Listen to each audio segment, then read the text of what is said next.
c'est normal que toute organisation syndicale ak tout travailleur parce que ñoom loolu la nekk bu ñu gisee loo xam ni d'accorduñ ci ñu wax loolu kenn mënu ko tere benn doomu aadama mais aussi il faut pas qu'on oublie que secteur de la santé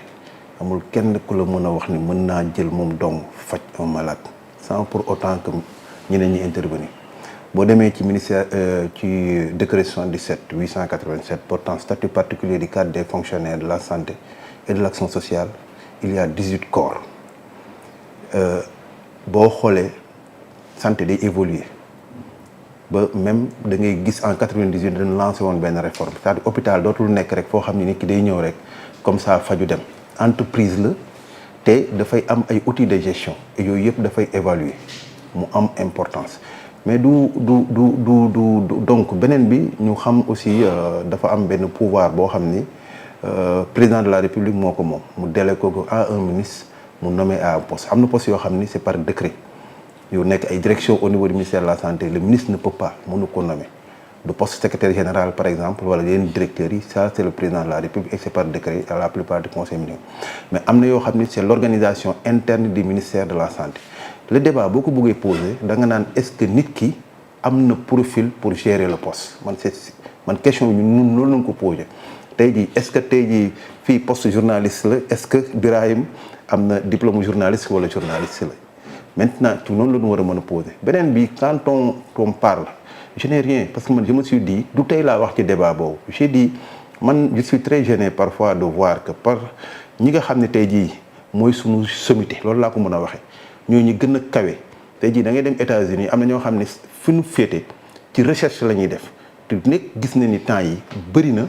ay maladies yu bees surtout des maladies infectieuses yu am donc ñu soxla toujours ak seen mission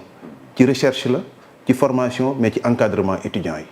mais bu ñu demee ba ñi nga xam ne tey jii ñoo waroon a def recherche dem encadrement dem étudiant ñu dem di xëccoo ay postes yoo xam ne ñoo gën a tuuti ci système bi te xam ne da ngay toog ci bureau boo xam ne ordinateur ngay yor di jël ay données statistiques di ko remplir wala di donner ay orientation man damay gêné wu xam nga beneen bi quand on parle du sida le sida en tant que tel xëy na am na ñoo xam ni ñi génn avant 1981 jànguñu ko parce que sida amul woon c'est comme Covid bii ñuy wax ni am na ñoo xam ni génn nañ avant 2019 jànguñu ko parce que lu bees la et ça va être comme ça dans l'avenir je me suis dit un professeur un universitaire qui est dans la maladie infectieuse moi je dis ça va au-delà du sida le sida même n'est pas une maladie boo xoolee da naan le syndrome immunodéficient acquis donc ça veut dire que ni c'est un virus qui a un seul matériel génétique qui entre dans le corps et bu demee dafay dem ba nga xam ne yow ña nga xam ne ñoo doon aar sa yaram ñoom lay nelawal ba ñooñu dootuñu aar sa yaram su ko defee yeneen feebar day ñëw tuberculose dafay ñëw des maladies diarrhéiques des maladies de dermatose dafay ñëw mais pourquoi les gens ne se limitent pas en disant que au-delà du sida que la personne gère nanu dem ñu wax ñu indi fa benn dermatologue nañ fa indi benn diarrhée parce que yooyu yëpp ça accompagne le sida mais tey ji am na fenn foo xam ne ñi ngi koy gérer lool Safiatou Thiam mi ngi l'ancien ministre de la santé am na lu muy gérer dans le cadre du sida comprendre donc man pour man à mon avis nan ko mën a def leneen li aussi que du ma dugg ci cadre naan ñii dañu bëgg a jël accaparer lépp xam nga mais il faut qu'ils comprennent que aussi keroog bi affaire bi amee moi j'ai discuté avec certains responsables du SAMES j'ai discuté même avec des professeurs qui m'ont appelé parce que ils pensaient que day nekk ci tirante entre des corps or je les ai dit nous sommes complémentaires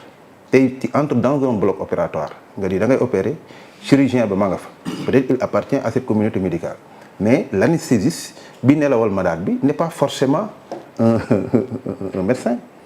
le biologiste bi def analyse qui permet au médecin de savoir les éléments sur lesquels il peut s'appuyer du moom ka nekk imagerie médicale di def ay rajo di génne ce n'est pas forcément de leur propre corps boo duggee biir bloc opératoire nga ne da ngay opérer aussi boo paree malade bi day dem salle de réveil ñan ñoo koy surveiller ce ne sont pas ces gens-là malade bi bu jógee salle de réveil dafay dem soins intensifs bu jógee foofu day dem ci service ñan ñooy joxe les traitements mais ku ci nekk am nga ca responsabilité leneen nag bu weesoo loolu domaine de management la et de gestion domaine de management et de gestion je pense que képp ku nekk mën na ko def que muy médecin ou autre corps l'essentiel c'est d'avoir un prérequis ñu ci bëri au minimum am nañ niveau master maintenant dañ lay jàngal les outils dans le cadre xam nga et loolu nit ñi am nañ ci beneen bi aussi je l'ai dit au professeur ma ne ko boo demee tey à la faculté de médecine et de pharmacie ña fay jàll dañ leen di dañuy am seen bac ñu orienté leen les mêmes personnes yu bokkoon ak classe ñi leen ñu am même baccalauréat et bac scientifique dañuy def concours pour dem à l'ENDSS dans une école d'État donc même niveau prérequis la ñu am la seule différence ma ni kii def na 12 ans peut-être kii def na 5 ans wala 6 ans te ñoo kooku sax ki def 5 ans 6 ans peut-être fii moo amul 3e cycle mais bu 5 ans am jeexee mu dem au Canada aux États-Unis wala en France dem defi 3e cycle am doctorat ba ci infirmier avec sage-femme bi parce que les gens pensent parce que pour da ngay dégg moo docteur yaakaar ni ça appartient à un seul corps et les doctorats en soins infirmiers depuis plus de 30 ans dem nañ Canada ñu ngi fii au Sénégal xam nga et ñooñu aussi dañu aspirer par rapport à des responsabilités et par rapport ak li ñuy def que ñu bañ a éviter yaakaar ni parce que def naa bac plus 12 c'est le contenu de li nga def tey jii boo demee Cuba les médecins sont formés en moins de 5 ans c'est-à-dire ils prennent li nga war a jàng ñu dajale ko ci 5 ans et lu mën a nekk la xam nga mais fii peut-être ils ont fait le choix parce que bëgg nañ nit ki di familiariser wu et ils veulent être pratique da ngay gis étudiant boo xam day def 6e année wala 7e année mën na toog année bi du def cours mais stage pratique dañ koy yóbbu Tambacounda pendant 6 mois muy nekk fa ci biir bloc ba yëpp pour mën a familiariser wu parce que pour man un bon médecin c'est un praticien un bon infirmier c'est un praticien c'est pas la théorie leneen li ma constaté aussi keroog j'ai vu suma xarit professeur Daouda Ndiaye muy poser le problème de l'avenir dans les années à venir nous risquons de ne pas avoir on va avoir uniquement bu dee ay professeurs ay théoriciens la ñuy doon duñ doon ay praticiens parce que dafa am foo war a jaar pour nekk benn niveau bi c'est-à-dire di nga nekk ay assistant maître assistant ba li ngay egg donc bu fekkee ni par exemple université recruté wul en même temps aussi ña waroon encadrer encadré wuñ étudiants yi mais il préfère avoir même poste chef de division parce que pour man am na poste yoo xam ne xewuma dara de man maa ngi lijaas yoo xam ne man dootuma nangooti yenn poste yi ñu ma fay teg man dépassé naa loolu quoi donc pour man du question dara man yaakaaruma que c'est de rendre service à un professeur qui aujourd'hui devrait faire des recherches sur la diphtérie devrait faire des recherches sur coqueluche devrait faire des recherches sur poliomyélite sur méningite sur rougeole qui sont des maladies infantiles avec le programme élargi de vaccination ak yeneen i feebar nga cantonné ko uniquement pour benn feebar boo xam ne peut-être sax du microscope lay yor foofu mu yor mais di def leneen c'est là où réside le débat aujourd'hui ñu war a dem nekk dans l'administration ñu dem l'administration ñu war a dem ci soins yi ñu dem ci soins yi te bu ñu yàq li nga xam ne liggéey nañ ko mu baax ñu dem ci yeneen pays yi nga xam ne tey jii boo demee États-Unis mën nga nekk professeur mais boo deful ay publication chaque année ou 2 ans mais gars yi sa titre la dañ la koy retirer mais Sénégal boo xasee ba egg fenn niveau bi rek titre bi ngay yor rek après ça continue finalement yow doo encadrer étudiant doo def leneen waxuma ne nag boo nekkee ci direction ministère yi mënoo dem jàngale ji wala mënoo def noonu c'est possible mais je dis man de suma yaakaaru bopp la man on les préfère beaucoup plus là-bas leneen di ci des nag que les gens mettent en compétition parce que poste yooyu ngay wax ñuy poste administration ak gestion fu ñu leen di former au niveau du CESAC man jaar naa CESAC pendant des années def naa fa formation yooyu mais ñun ak ñoom ñoo defandoo woon concours yooyu yëpp bi ñuy jàll man may def concours ñoom ñëpp kenn rawu ma ci c'est la vérité nekkuma fii sax pour ngàndal et ba may génn ñuy nekk ci même ci biir formation bi ba may génn kenn mësuma ci raw ci ñoom xam nga donc tey jii mënoo wax li ñu soxla mooy nit ki na am prérequis pour mën a def une formation ou pour gérer mais pas un problème de corps fii ñëpp fi nekk et ñëpp fi am solo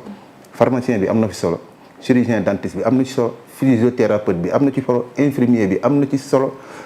travailleur social bi nga xam ne assistant social parce que du rek cadre parce que boo xoolee définition santé dañ naan la c'est un état de bien-être social xam nga sànq fii ñu ngi wax ay problèmes yu ñu war a régler c'est l'environnement qu'on doit régler mais yooyu yëpp day jouer ci santé donc on a besoin yenn outils de gestion tey jii boo ñëwee ci hôpital nga ne da ngay engranger ay milliards mais da ngay gérer ay outils de gestion da ngay gérer ay état financier da ngay jox lu ñuy wax ay compte administratif ay compte de gestion mais loolu tamit bokkul ak nit ñuy jàngal ñun en matière de sémiologie et de clinique peut-être ñun dañuy wax ñu ne anatomie physiologie ñu ne lii mooy cœur lii mooy l'hypothalamus qui agit sur l'hypophyse qui agit sur l'ensemble des glandes endocrines c'est différent d'un document comptable sur lequel mën nga xam écriture ak nan nga koy def c'est différent de comprendre les états financiers c'est totalement différent et loolu ku ko bëgg aussi nga dem defi ji nga def formation et loolu dafa bokk léegi une partie intégrante du fonctionnement du système de santé buñ ko négliger mais du question rek mën naa nekk te yow boo ñëwee ñu nommé le chef bu dee ci domaine yooyu da ngay obligé woo keneen ni ko jox ko liggéey boobu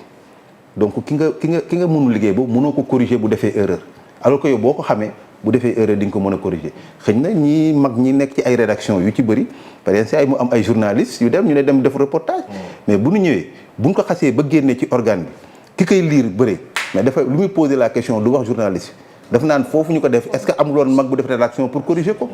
donc loolu la ñu soxla et je pense que sur ce point précis c'est extrêmement important que nit ñi wàccewaat affaire yi ñu dalaa seen xel ñu bañ a def du corporatisme c'est pas du tout bon le système kenn mënu la dem ñun domaine bu ñu nekk 20 disciplines la tey jii le ku am AVC le neurologue il lève l'obstacle parce que dafa amoon soit obstacle caillot la wala peut-être mu am rupture benn capillaire mu entraîne un défaut d'irrigation mais boo lever obstacle boobu y a la paralysie qui reste qui le prend en charge du ñun tey jii jigéen bi nekk Kolda am fistule vésico-vaginale ñu opéré ko mais les troubles sphinctériens restent kan moo koy jël ñun mais fekkoon ni kenn rek la malade boobu du wér te kooku tamit bu amee plaie kan mooy def pansement bi infirmier bi moo koy def donc loolu yëpp il faut que ñu jël ko ñu xam ni du kenn kese c'est vrai yàlla moo def ñoom ñooy locomotive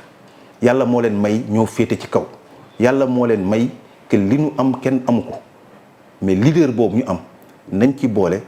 entraîner ñeneen ñi ñu jëm ci kanam et non pas uniquement à penser uniquement à leur propre corps. donc est-ce que lu mel ni division est-ce que ñu ne la division bii nga war a yore mais c'est vrai du ñu wax corporatisme nit lu mu ëpp mais nga yore benn kuréel goo xamee ni mais yow da nga cee war a doon professionnel d'abord comme ni nga wax ba nga xamee ni ñi nga yore ci division bi seen liggéey di nga ci mën a teg sa bët boo waree rectifier di nga fa mën a rectifier c'est vrai mais ñu jël benn économiste maanaam de la santé certes xam na ci nan la ñuy ñoŋalee mbirum këru liggéeyukaayu santé nga jël ko teg ko ci kaw benn division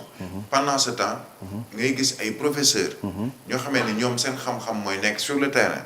di def ay recherche nga jël ko sànni ko yóbbu ko ministère de la santé en tant que directeur nangam ba maanaam liggéey ba mu waroon liggéey du ko liggéey parce que nekkul laalul matière bi comme on dit directement est-ce que loolu tamit il ne faut pas quelquefois extraire un peu l'aspect politicienne